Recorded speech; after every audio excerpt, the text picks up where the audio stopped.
Hello and welcome to Military History Inside Out, brought to you by WarScholar. We talk about military history from ancient times to modern and everything in between. I'm Chris Alvarez and thank you for listening.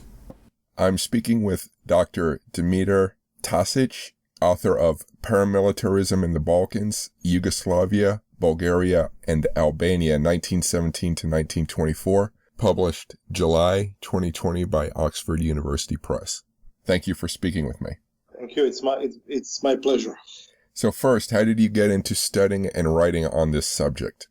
Well, I was always, interested in paramilitarism, especially in the Balkan type of paramilitarism, because ever since my master thesis, when I dealt with military rule, Yugoslav military rule, right after the Great War in what is now known as Northern Macedonia and Kosovo and Metohija.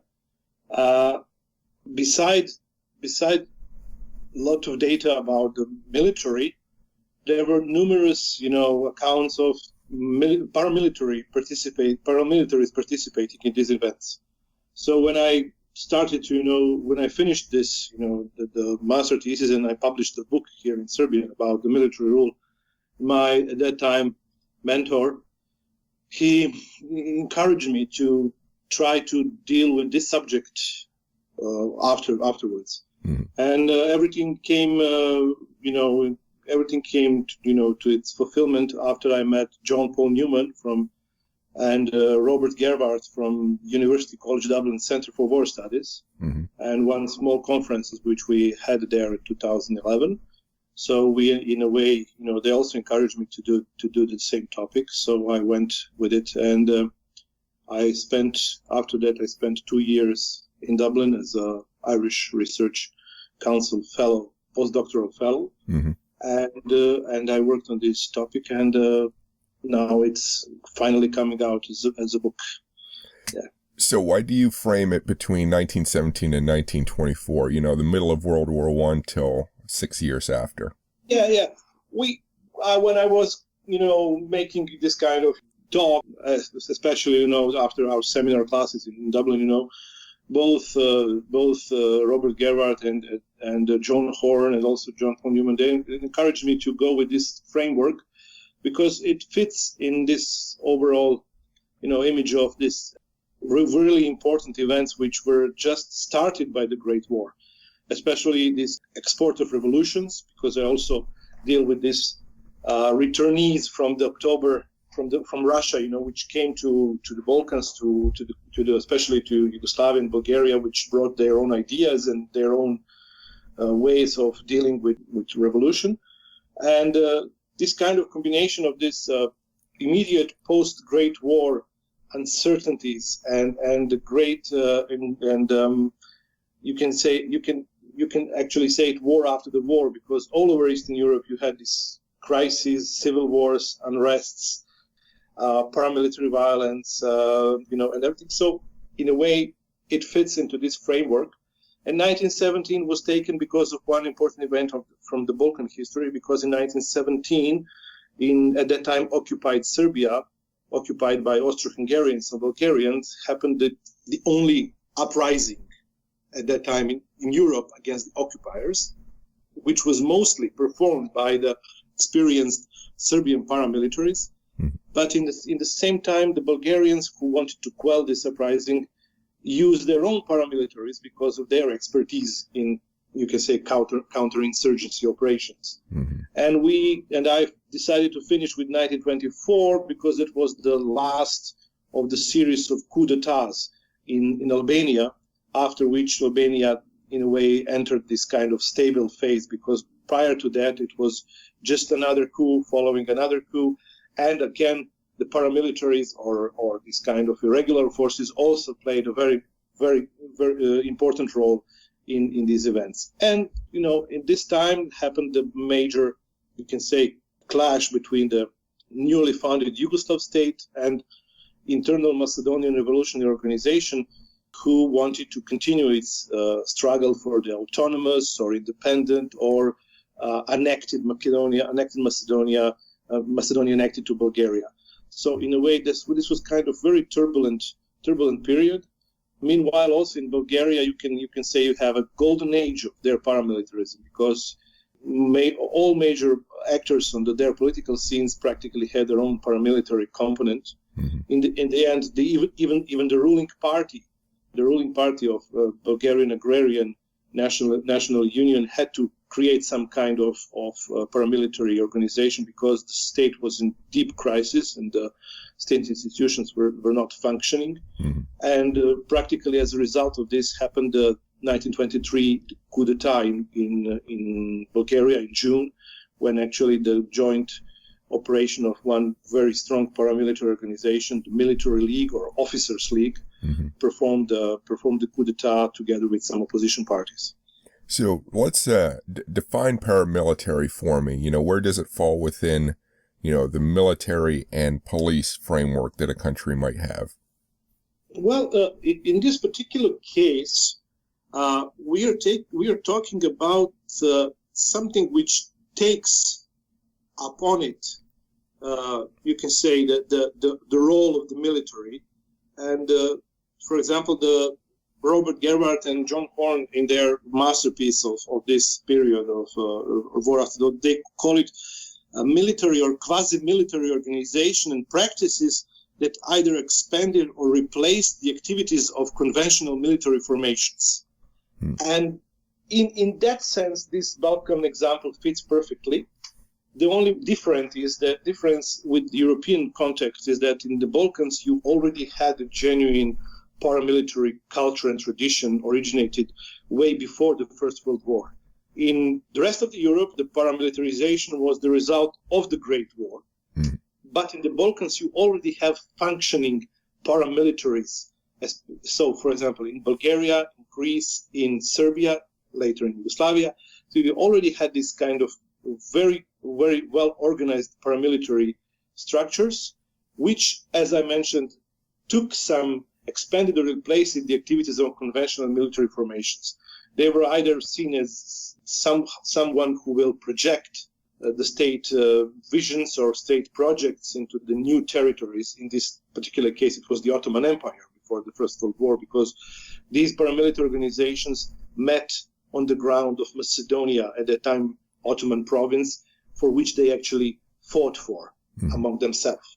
So that is practically, and after the First World War, for example, in case of Yugoslavia, the paramilitaries were seen as convenient tool to assist police or gendarmerie in their when it was because in the Yugoslav case you have the state which was started to function, very diverse, very complex state which united former provinces of Austria-Hungary, former independent kingdoms of Serbia, Montenegro, and former Ottoman provinces, for example, Macedonia. Mm-hmm. So in that sense, paramilitaries were used as auxiliaries or this kind of support, but it didn't turn out well because of practices which they demonstrated in their actions, which can only be qualified as paramilitary violence. Mm-hmm. So practically with the paramilitaries, usually in the Balkan context, at least goes the paramilitary violence. When I think of paramilitary, and incorrectly or not, I imagine infantry types, with motorized vehicles, but lacking in anything like artillery or armor or aircraft or anything, just basically a bunch of guys moving around through cities and countryside to do whatever they're doing. Yeah, definitely. In this case, not even motorized. They were like typical infantry. The Balkan paramilitaries, pity we cannot see the pictures, but they were quite seen to be seen. They really liked to show off with their gears.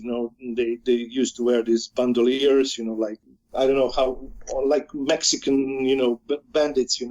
This type of vision. But they were usually used to dress half national costumes, half military uniform. They had their own, you can say, hierarchy. Their bands were relatively small. It used to be called cheta. And in the Balkan terminology, cheta or chetovanje is actually means guerrilla warfare. And as you guessed rightly, they used to roam around the countryside mostly. In towns where there were police, even, during the Ottoman time, they could not show up. And because they were armed and they were not allowed to wear arms. But in the countryside, they used to have, substantial support. They used to build their own networks. They used to, they were able to walk long distances per day, and they traveled lightly because they didn't have any kind of, logistics. They depended a lot on civilian population for food, for provisions, and everything. But they built some kind of during the especially from the 1903 onwards, they built some kind of very specific paramilitary culture and paramilitary tradition, which from time to time used to reappear, because the memory of their endeavors and their names of their leaders was very strong. That used to reappear, even all the way to the wars of Yugoslav succession in the 1990s. Many of these local, paramilitaries on all sides in this war conflict used to try, to tap on this rich tradition, at least in their names, appearances, like names of their units, ranks. Even in some parts, they try to mimic the uniforms, and the appearance. So they had really strong impact on the local circumstances for a very, very long time. The golden age of their, you can say, of the Balkan paramilitarism was from the beginning of the 20th century until the mid 20s, when they slowly start to leave this you can say the scene, because of states which were created on this space started to get more organized, and they didn't need them anymore. I'm speaking with Dmitar Tasic, author of Paramilitarism in the Balkans. You can find more information on his page on academia.edu. If you like this podcast so far, please subscribe to it and rate it if you can. Please go to my website, warscholar.org or militaryhistorypodcast.com for links to news, videos, new books, and my social media links. If you're interested in other kinds of history, you can find the links to my other podcasts and associated book lists at historyrabbithole.com. That's rabbit as in the animal. historyrabbithole.com. Thank you for your support. And now back to the podcast. So in this period of the Balkans, the makeup of these paramilitary forces, was it former soldiers, or was it more men who wanted to be militaristic but didn't join any military forces, or was there moonlighting, where some would be in the military and sometimes be in the paramilitary? The last, it was probably the question. Everything started by the end of the 19th century and beginning of the 20th, and for example, especially in Bulgaria and Serbia and in Greece at that time, you had a lot of young officers and non-commissioned officers with very strong nationalist ideas and feelings, and they wanted to do something more. And they actually met together, with this locals, and especially in Macedonia. In Macedonia, you had a lot of locals who wanted to, in a way, get out, literally get out of the Ottoman Empire. So basically, in terms of training, organization, and everything dependent on these trained individuals. But rank and file of these all movements were the locals. The locals who, as Macedonians, who in one way or another decided to take one of these three national affiliations, Greek, Serbian, or Bulgarian. I didn't cover the Greek case because, in a way, it goes out of the equation from after the First World War because of certain developments in Greece. And but for these two, for the Serbians and Bulgarians, as I said, the rank and file were mostly locals. Also, in Serbian case, there were a lot of individuals coming from other provinces of the Balkans, especially those from Austria-Hungary, former Austria-Hungary, who had also strong national feelings, national affections, who wanted also to contribute to this whole endeavor, because already during the initial years, the so-called Chetniks or Komitadžis were very well known. They became very well popular, and they attracted a lot of these individuals from all over the Balkans, into the ranks. So you can say that they were kind of combination of these three groups, But for one thing is sure, the rank and file, in majority of the rank and file, they were local. You can even say local peasants. How much fighting did they do during this period, and how many casualties did they suffer? Well, it is kind of difficult to say. I give some figures there, which are official figures coming from official, for example, Yugoslav reports of Yugoslav police at that time, and you can say that there were around several hundreds on both sides. But the one thing which is in this case especially problematic, that there were a lot of civilian casualties, because their actions were also directed towards the civilians in a way of maybe intimidation, or maybe punishing those who decided to change sides, or those who decided to left the ranks of the organization. Because in this particular case, paramilitarism was not only sheer, fighting force. It really depended on their organization on the local level. So practically, they had to, as they used to say, organize villages and whole areas around their idea, and to appoint local, civilian leaders who were responsible for supporting their action in a way of providing them with supplies, information, giving them, guides if they were not familiar with the terrain, or information about the movements of before the First World War, were the Ottoman troops or police. After the First World War, it was the most Yugoslav police and gendarmerie. So in a way, a lot of organization was seen as much broader.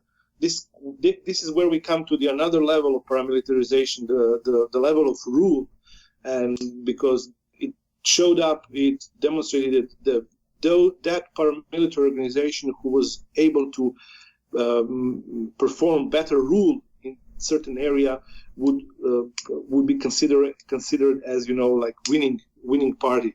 For example, in particular in this particular case, during the 20s and the beginning of 30s, Internal Macedonian Revolutionary Organization managed to practically rule autonomously in one entire part of the Bulgarian territory of the Bulgarian state. It is the southwest of Bulgaria, known as Petric County. Practically, the state power there was very, very weak, and the organization managed to create practically the state within the state. They had their own judiciary, they had their own taxation, they had their own militia. Taxation was very important for the, because all of these men had to be paid, because, they had to, live off something.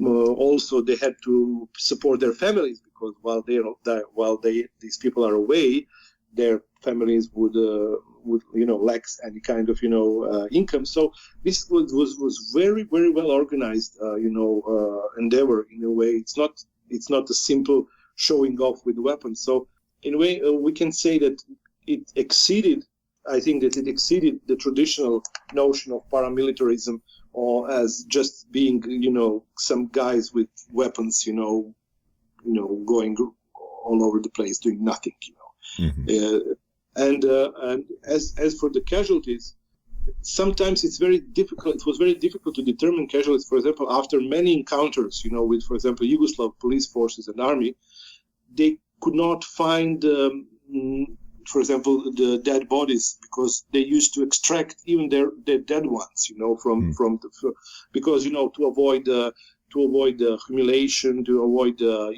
this kind of press, media coverage, which was substantial at that time. Every success in this struggle against this paramilitaries on the ground was reported, in Yugoslav press at the time. Mm-hmm. So in a way, it was very difficult. There were several cases of taking prisoners, but those were only incident because, in certain cases, it happened that in order to avoid being captured, these guys used to commit suicide. It was so, this kind of so strong, the message they wanted to convey. Mm-hmm. And the same was on the Serbian side, in a way, before the First World War, after the First World War, because they had their own state, they didn't have to hide. They turned on more to be like organization of veterans, which actually fought for the benefits of its members, and occasionally they used to support. Some of their members used to support, police and the army at that time. So this question might sound a little naive, but both within these organizations and in the areas they controlled, was there any democracy of any kind, or was it just totalitarian, authoritarian rule within and without, or the goal also? In a way, you can say that there was, in a way, democracy. In what way? So when they used to create this field organization, it was the most important thing was that entire village swore an allegiance to the cause, and when they do that, immediately they would create some kind of not ruling, but governing bodies of like village elders, or people who are responsible for this, people who are responsible for that, and the only thing which was you can say on the part of the thing was authoritarian was actually the rule of the leader, of the band leader. His word was and his commands were not to be judged. They have to be executed. But these guys used to drive their position onto the merits and to their own personal, you can say, bravery, valor, and everything. So in a way, they follow up these Balkan traditions from the Ottoman rule, from the earlier period, where you had these bands of brigands who were fighting against the Ottoman rule, but in the same times they were also simple, sometimes they were. You cannot distinguish between cattle rustlers and freedom fighters. In the Balkans especially, they used to be mixed. And in terms of this tradition, they used to to rely on this tradition because they used to choose their own leader. So from time to time, when, for example, their leader was killed or died, whatever, they used to choose another. So there was democracy. They used to choose among themselves, the best of them.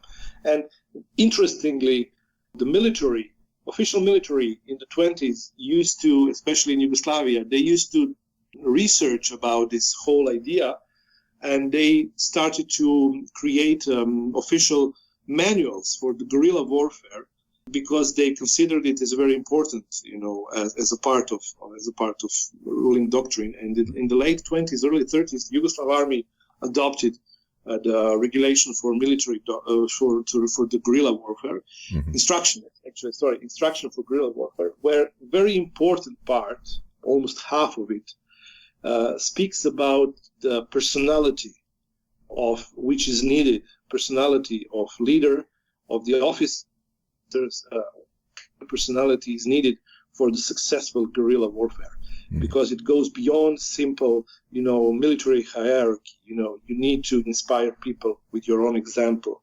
You need to show moral values. You need to demonstrate willingness for sacrifice, etc., etc., etc. Because your leadership is something which will attract support and guarantee you support of the locals, not just, simple military hierarchy or the fact that you're a captain or major or lieutenant, whatever. Mm-hmm. So it's kind of very interesting how the official military recognized this potential, especially in Yugoslav case, which existed within this paramilitary.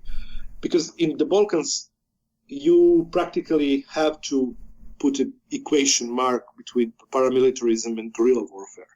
Unlike elsewhere in Europe, for example, Germany, for example, I don't know, where you had this Freikorps and everything, but in the Balkans, the paramilitarism and paramilitary is practically equal with the guerrilla warfare.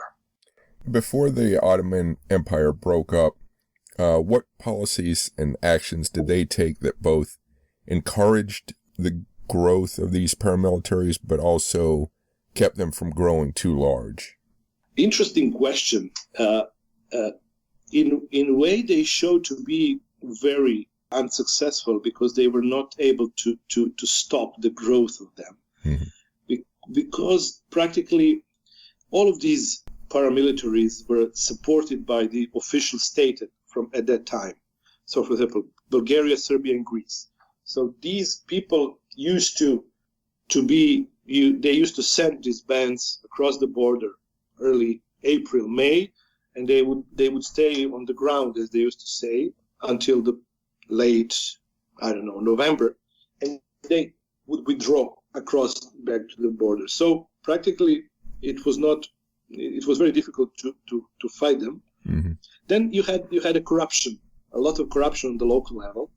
Then you had the pressure of at that time international community, which had their own representatives on the ground, especially in Macedonia, because after 1903 there were reforms in Macedonia, for example, because Ottoman Empire was obliged to make reform within its police force, and each great power got one section of Macedonia in which it overlooked the reforms of the police.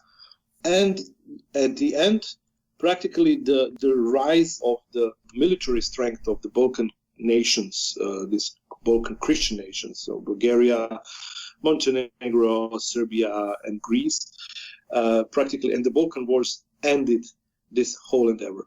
What we can say is that practically Ottoman security forces were always one step behind, and they always had to intervene after some incidents happened. Mm-hmm. What was very interesting, all of these three groups, Bulgarian, Serbian, and Greek, they had one common rule, is that they should avoid conflict with Ottoman forces for any cost, because their main enemy and the main opponent at that time were the rival organizations. So the Bulgarian or Greek, in Serbian case, it was for example, there was no practical rivalry on the ground between Serbian and Greek organization, but between Serbian and Bulgarian, Greek and Bulgarian, it was really, really strong. And often the Ottoman security forces responded after the conflicts, after the different kind of encounters between these three organizations. So at the end, what was very interesting, even the Ottomans resolved to this paramilitarization, and they started to create their own paramilitaries. When the Young Turks took the power in the Ottoman Empire, in one moment they realized that the best way to influence their own people, their own potential supporters among their own people, that means ethnic Turks and Slavic-speaking Muslims in the Balkans, which practically constituted at that time nearly 50% of the population. Mm-hmm. So the only way which they saw that they could actually implement was their own paramilitarization. So in one moment you actually see that some of the Young Turks leaders, like Niazi Bey, are actually going around visiting villages, talking to the people, because these people already recognized that Bulgarians and Greeks are doing the same way. So in a way, even the Ottomans resolved to this kind of I don't know how to call it, popular action, actually, kind of mobilizing their own people, but it came in a way too late, because already in 1912 you have the first, and 1930 the Second Balkan War, and practically the Ottoman rule in Europe was finished at that time. Mm-hmm. I'm speaking with Dmitar Tasic, author of Paramilitarism in the Balkans. You can find more information on his page on academia.edu. If you like this podcast so far, please subscribe to it and rate it if you can. Please go to my website, warscholar.org or militaryhistorypodcast.com for links to news, videos, new books, and my social media links. If you're interested in other kinds of history, you can find the links to my other podcasts and associated book lists at historyrabbithole.com. That's rabbit as in the animal. historyrabbithole.com. Thank you for your support. And now back to the podcast. Did the Ottomans engage in any kind of brutality or oppression that spurred more paramilitarism? Well, it definitely didn't. It definitely was not efficient against it. I don't know to what extent it spurred it, but in 1903. Despite there was an uprising in today's Macedonia, mm-hmm. The leaders of IMRO, of Internal Macedonian Revolution Organization, there was a dispute among them about should they engage in open confrontation with the Ottoman state. That group which was in favor of it prevailed, so they organized an uprising, which was unsuccessful and was brutally quelled after just 10 days. A huge number of villages were destroyed. A lot of civilians were killed. I even mentioned the numbers. And a lot of people, what is very important also, were displaced, and they were forced to leave either to the other parts of Macedonia, either to Greece, to Bulgaria, to Serbia. It had a strong impact on local community there, mm-hmm. And it was kind of warning to the organizations, every organization, that the uprising is practically out of the question in the future because it didn't bear any result. Mm. So, and of course, the Ottoman army dealt with it as any army would deal with it. It was like, brutal force, quelling the uprising and, burning villages, follow up, of course, violence was very well, known and expected in a way. Mm. So in a way, it didn't stop, but I can say that it didn't spur up more. They just had to adapt to the new circumstances and to maintain just guerrilla style presence on the ground. Mm-hmm. Yeah. How did these paramilitaries get their weapons and gear?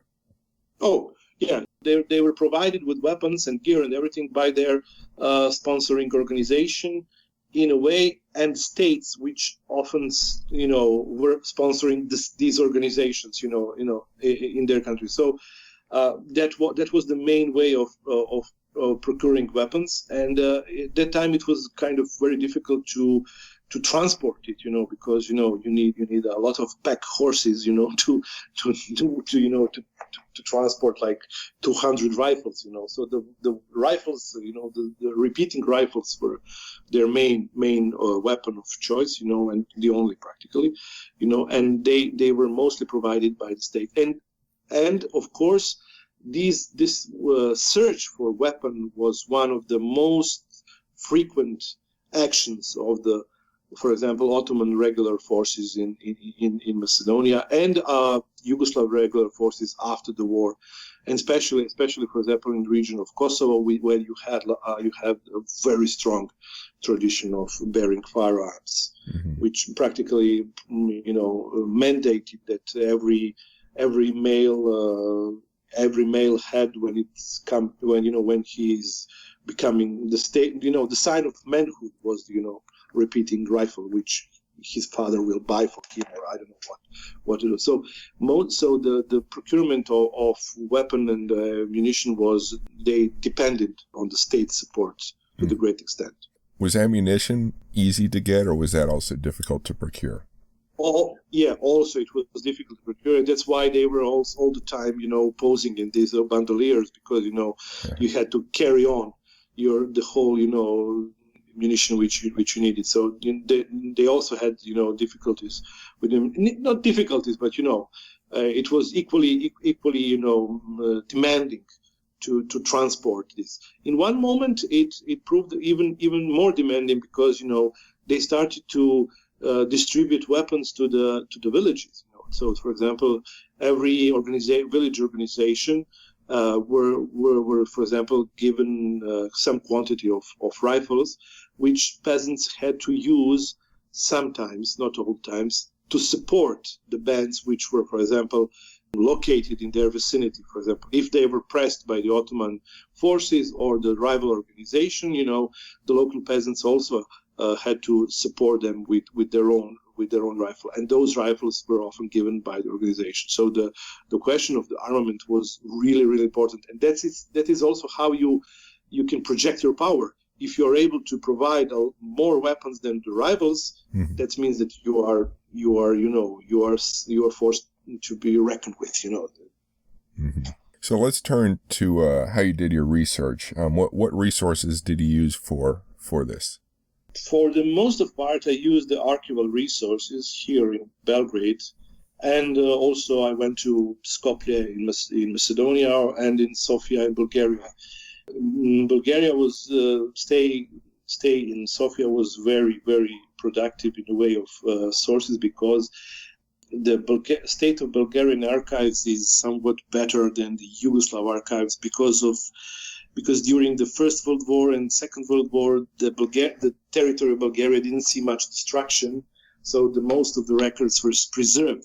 Unlike in Yugoslav case, where you have huge gaps because of the events, especially in the Second World War, both Nazi bombing of Belgrade and Allied bombing of Belgrade, and this kind of random destruction of documents. But in Bulgarian case, there is also large number of memoirs of these so-called Komitaji leaders. Huge number of memoirs which are both published, and now they can be found online, and they're shown to be very useful for this specific topic. And in Yugoslavia, I mostly in Yugoslav records. We have here in Belgrade the Archive Yugoslavia. I use mostly the records of the Ministry of Interior, Ministry of Foreign Affairs, and this type of state ministries, which were dealing directly with this kind of threat. Did you find any? Was there any need to visit any of the areas you write about, or to talk about maybe the children or grandchildren of any of these people? Oh, unfortunately, these people were during the 20s. These people were already around their 40s. That is very. Then the main problem which we have as researcher here in these areas, especially in Yugoslavia, for Yugoslavia, today Serbia and Bulgaria, is this kind of discontinuity, which was imposed by the communist regimes after the Second World War. So for example, all of these people were practically pushed aside, if not silenced, because of their participation in these events. Because some of them were seen as deeply, how can I say, non-progressive, anti-communist, whatever. So this kind of tradition was totally became matter of private space, which often meant nearly to be forgotten.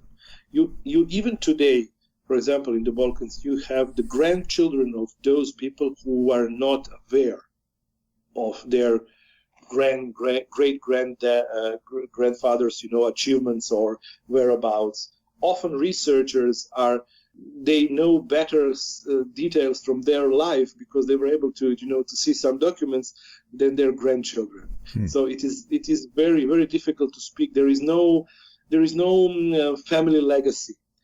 Yes, from time to time, some photo might pop up or some short excerpt of diary, but it is really, really, really kind of difficult. In Bulgarian case, it is a bit easier because of this, because of the materials which they published. And in Sofia, even today, you have this, you can say, non-governmental organization called Macedonian Scientific Institute, which actually is dedicated to commemorating this memory of internal Macedonian Revolution Organization, their endeavors.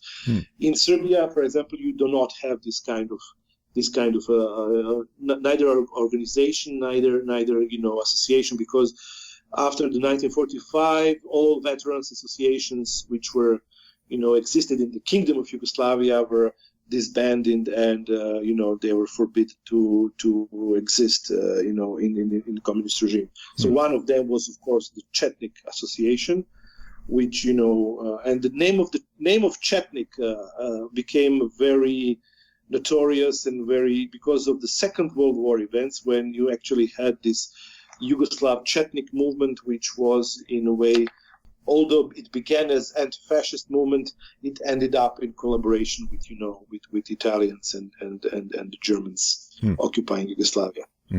So it is rather, in the Yugoslav case, it is rather difficult. In Albania case, it is even more difficult because those people who were members of paramilitaries at that time, by rule, were illiterate. So they didn't leave any kind of, notes, memoirs, diaries, nothing whatsoever.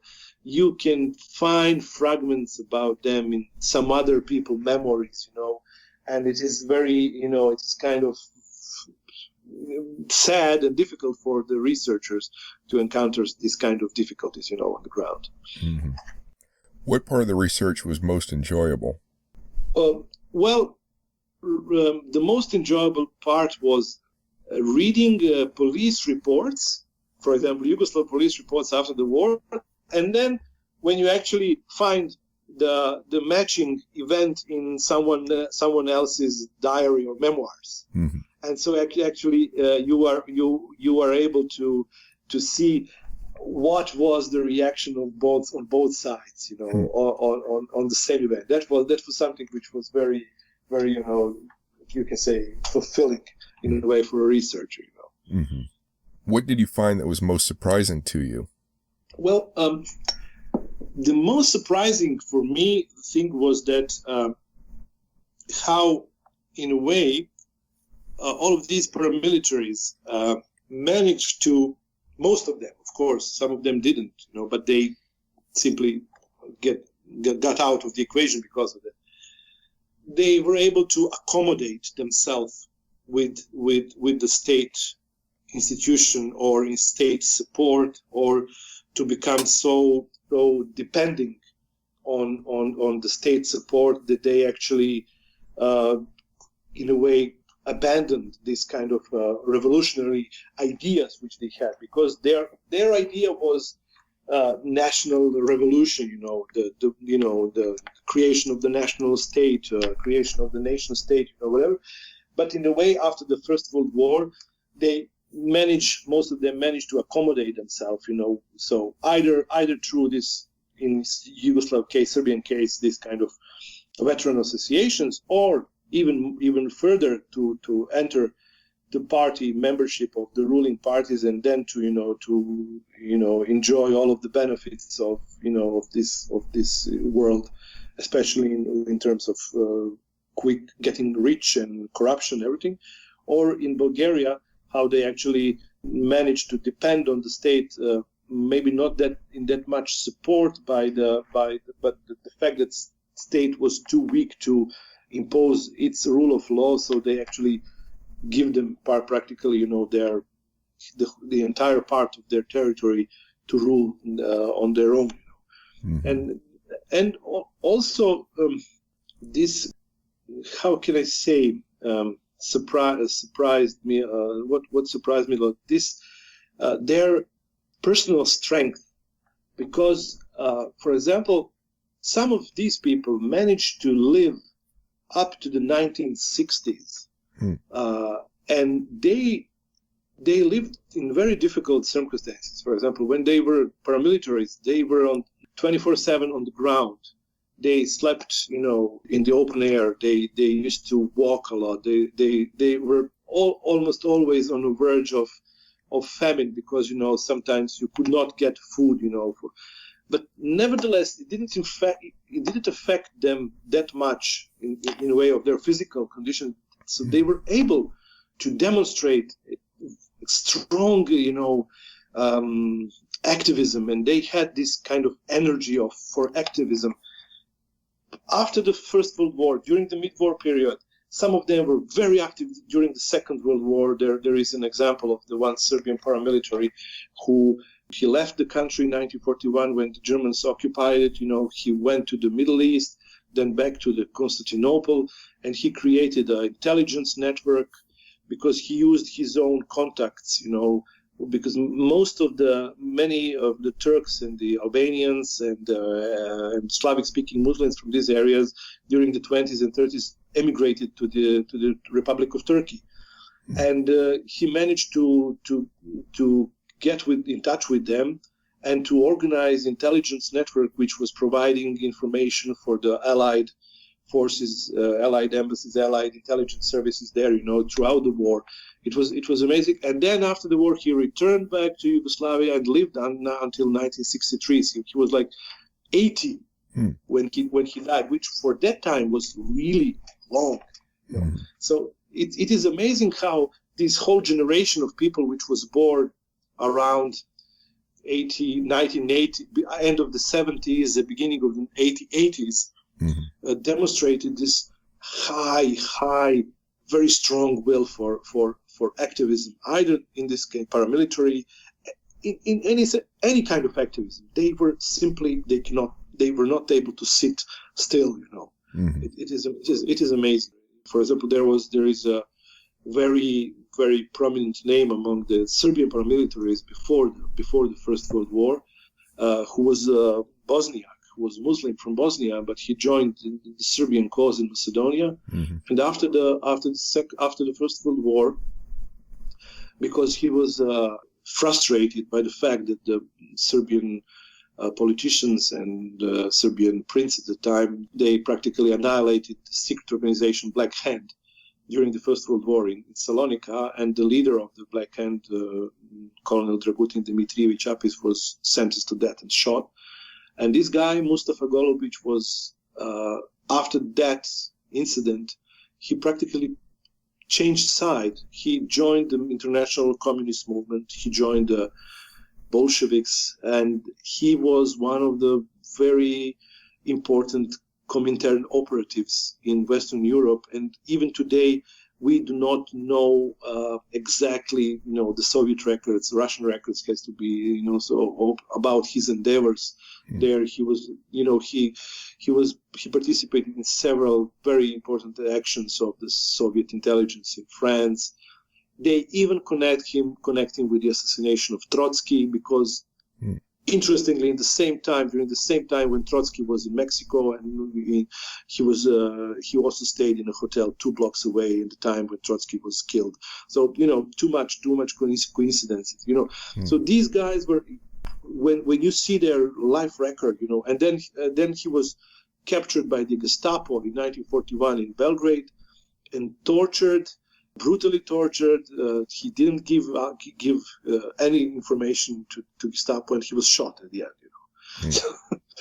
Yeah. So these kind of personal trajectories are something which came out as not a surprise, but something which demands more research, and this is something which I would probably like to pursue in future, because for these people, I think that relevant documents could be found. We just need to take time and to see how the situation will develop, especially in the terms of with the Russian archives, because it is really, the Russian archives are very, you have limited access there. Mm-hmm.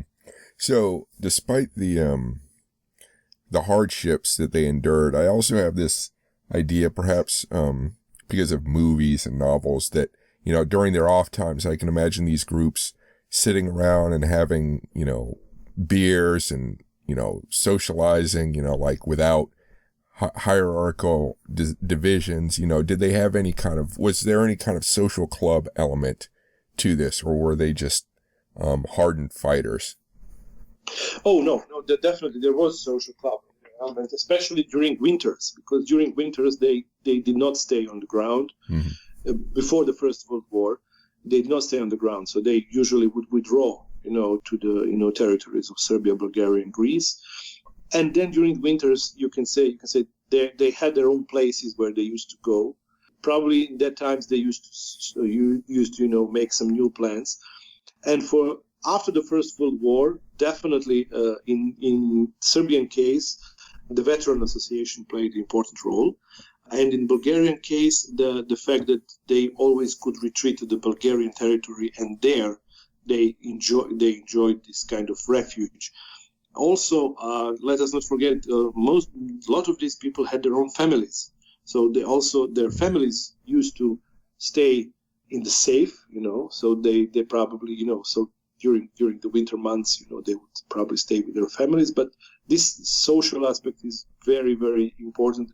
They, by the rule, they were not hiding when they were staying in Serbia and Greece, in Bulgaria. They were out, they were free out, and that's, in a way, I think that was one of the reasons how did they actually gain some kind of popularity among people, because everyone was showing them, look, this is this guy, he's defending our cause in the Ottoman Empire, or he's defending our cause in Yugoslavia, he's fighting against Serbian gendarmes, or I don't know, this is the guy who is fighting the Bulgarian Komitaji in Macedonia, look at these guys. So, and especially they all like to wear their attire out, and practically to show off in a way. It was it is kind of this macho thing which is common for these people, Yeah. Was there I know with history you always have unanswered questions, but was there a particular question that you really dug into and took a while to get an answer to, or maybe you still don't have an answer that you're happy with? One thing which needed the role of Albanian paramilitaries in Yugoslavia after the First World War was not difficult to dig in, because they were very active. You have a lot of reports, especially police reports. You have state measures, everything, but you don't have their own. You don't have, as I said, you don't have their voice, because they didn't leave anything, So in a way, it is difficult to see how this thing developed in their minds, in their heads. What were their motivations? You can guess, pretty much sure, but unfortunately, because there are no documents, personal documents, memories, we are deprived of their own picture, of their own experience of it. That is something. And in Serbian, in Yugoslav case, as I mentioned, these gaps in documents, because, for example, in Ministry of Interior, you have, for example, complete years without any documents, and you're sure that there's something, that there was something on the ground, that there were fightings, everything, but you cannot find relevant documents. Thank God this is for the periods afterwards, but for my periods, I mostly had clear picture in a way of chronology, 1990 was, disputable because it was the first year of, of this new state of Yugoslav state of its infancy, so it was still, consolidating, but nevertheless you have the clear picture. But after that, it will be difficult to continue with this story with so huge gaps in chronological terms, Mm-hmm. Was there anything you found that had a strong emotional impact on you, either positively or negatively? Well, mostly it was related to to personalities of these people, mm-hmm. to their how can I say, strength, both physical and mental, and how they cope with some events. When one of them is talking about that he heard that his wife and his 4 children were taken into the camps, and that his father was killed on his, doorstep. And then in the next sentence, he continues continue with description of what he was doing in exile, because these are the news which he heard probably like months after, Mm-hmm. So, and when you see how he doesn't spend much time on it, and then in one moment, after several pages, it comes 1918. He returns to his village, and then he waits for 3-4 months for his wife to show up, because she was released from the camps, where 2 of their 4 children died.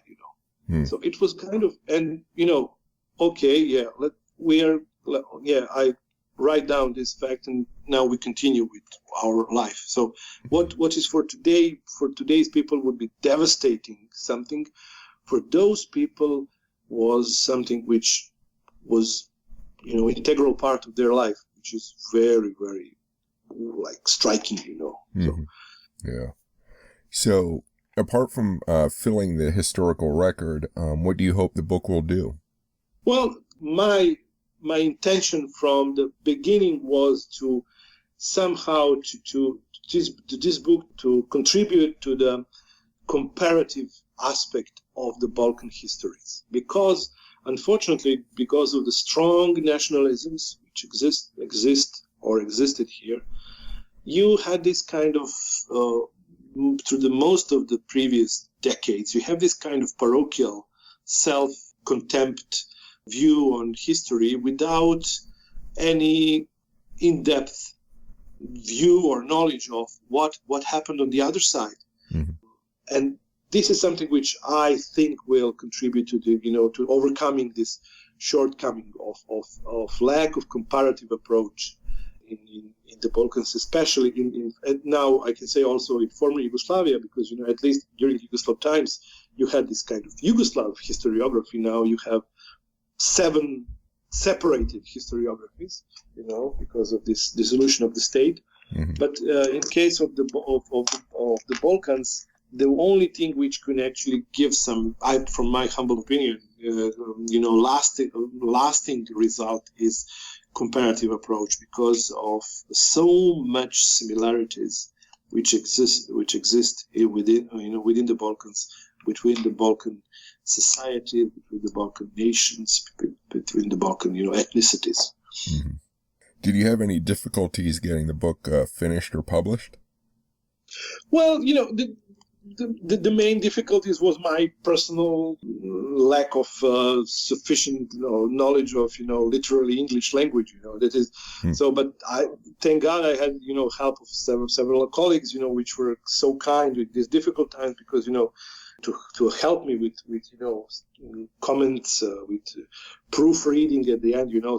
So in this particular aspect it was kind of difficult. But I never, how can I say, it never stopped me to go further, because I was open enough, and they were kind enough to also to offer their support for that. So that was the major problem, in a way, for me. Everything else went pretty smooth, especially. So you got cut off. You were talking about being able to finish the book, and then you said especially, and then it cut off right there. Oh, yeah. I was mentioning how, it is difficult to write in English, where I'm not a native speaker, So, but thankfully, I had the support of my friends and colleagues who, when everything finished, were kind enough to look through it, to suggest, to comment, to correct, to proofread. So in a way, that's great. I had a great support from them, and also from Oxford University Press, because they are great professionals, and they really don't leave any detail, left, without checking and, and commenting, and of course, from, reaction from me as an author. So they did a great job also. Did you have any trouble getting it accepted by them as a publisher? Did you have to go to a few, or was that a simple process? No, it went through reviews, and reviews were favorable, with some comments, and suggestions, which I followed. So after that, it was pretty much easy. And the good thing that it fitted into their existing edition of, the Greater War. So practically, I think it contributed to this topic in a way. Okay. What's your current writing project, or a future one? Well, future one would be, I'm now, trying to put it together, something which is not connected closely to this in a way, but it is connected with the region. It would be the project related to the Yugoslav People's Army, the army of the socialist Yugoslavia. But in the more broadly into its social context, how this multinational army was created, how it worked, while it failed, and what were the everyday consequences, of living, as an army member, as a member of the family of the army, or even a simple conscript, So something along that lines. But also in this time, I would like to make a comparison, for example, with Czechoslovak army, because it is within this East European context, a part of the Soviet Union. It was the only, you can say, multinational army also. So it would be interesting to see, how it works. So this is one thing which I would like to go to do, and the second one, which is to chronologically continue with this whole issue of the not only the Balkan paramilitarism, especially, but how the mid-war Yugoslav and Bulgarian societies in terms with how did they dealt with this whole phenomenon. Because for example, there is also one important thing to say, which I didn't say. One of the things which after the First World War existed there was also these newcomers.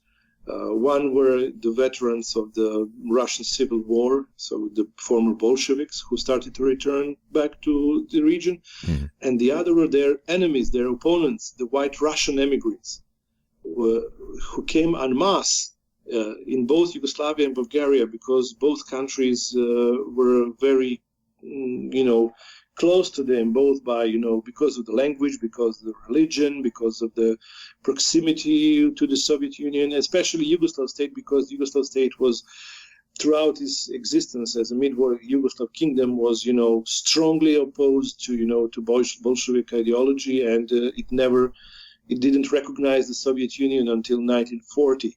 So it was, supporting, the cause of the White Russians, greatly. So, and they also brought their own military and paramilitary, structures, there, and they also participated, especially in Bulgaria, as in these turbulent events in 1923, in coup d'état in June, and a revolutionary attempt by the communists in September. They also participated, with their own force there, against, of course, the communists and the agrarians. And in Yugoslavia, they managed to preserve their military structures throughout the 20s and 30s, you could easily see the Russian imperial general in his full outfit in Belgrade.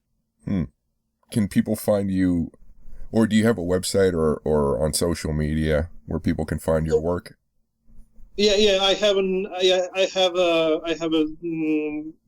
my personal presentation on academia.edu, and there they can see what is. I also presented some of my pieces, mostly articles, which I can, put there because some for some things there are limitations, but most of my works are accessible there.